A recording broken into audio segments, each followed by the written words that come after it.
तर काय शांतपणे ऐक. ओके ऋग्वेद, खोटं बोलायचं, गुड. खरं बोलायचं, व्हेरी गुड. बोलायचंच नाही.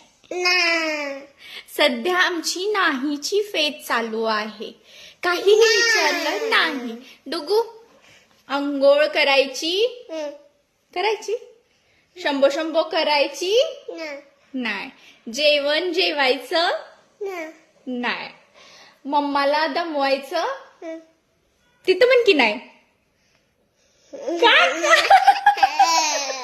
हे कसं कळतंय? हे कसं कळतंय? बर हा. चपाती भाजी खायची,